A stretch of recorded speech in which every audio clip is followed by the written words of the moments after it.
Bonjour et bienvenue sur la chaîne Swissmedica. Dans cette vidéo, nous allons comparer deux types de cellules souches utilisées en thérapie, les MSC issus du placenta et du cordon ombilical de donneur, cellules de donneur, et les MSC de la moelle osseuse autologue, propres cellules du patient.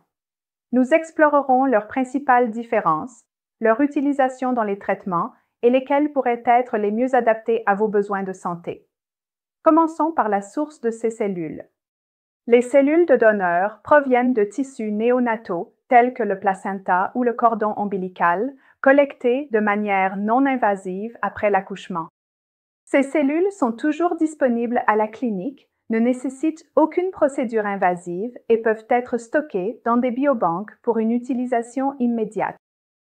En revanche, les propres cellules du patient sont prélevées dans sa propre moelle osseuse.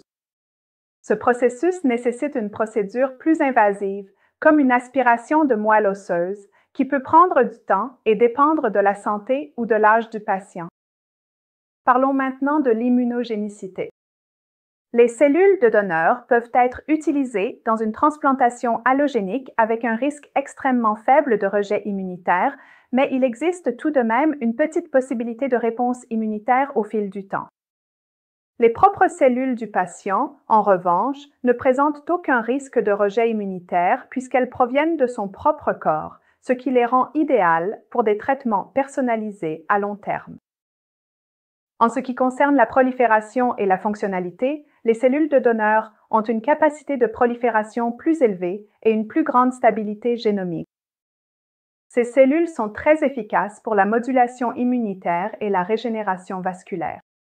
En revanche, les propres cellules du patient peuvent avoir une fonctionnalité réduite, surtout chez les personnes âgées, car le potentiel régénératif diminue avec l'âge. En termes de potentiel thérapeutique, les cellules de donneur sont excellentes pour traiter des affections nécessitant une modulation immunitaire, comme les maladies auto-immunes. Elles sont également très efficaces pour la cicatrisation des plaies, les traitements anti-inflammatoires et l'amélioration de la croissance des vaisseaux sanguins. Les propres cellules du patient sont davantage axées sur la réparation des os et du cartilage, ce qui les rend idéales pour les affections musculo-squelettiques. Sur le plan éthique, les deux types de cellules sont acceptables.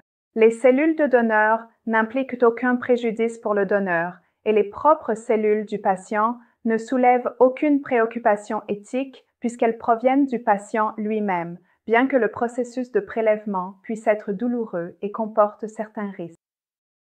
La logistique diffère également.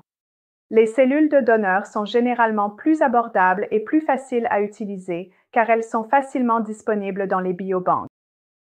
En revanche, les propres cellules du patient nécessitent un processus de préparation plus complexe et personnalisé. Ainsi, si vous avez besoin d'un traitement rapide, d'une modulation immunitaire ou d'une régénération vasculaire, les cellules de donneur sont un excellent choix. Mais si votre objectif est une régénération osseuse à long terme ou une tolérance immunitaire, les propres cellules du patient pourraient être la meilleure option. Pour savoir quelle thérapie par cellule souche vous convient le mieux, n'hésitez pas à réserver une consultation en ligne gratuite avec l'un des médecins de Swissmedica. Nous sommes là pour vous accompagner à chaque étape. Visitez notre chaîne YouTube pour découvrir d'autres vidéos sur la thérapie par cellules souches et en savoir plus sur les bienfaits pour votre santé.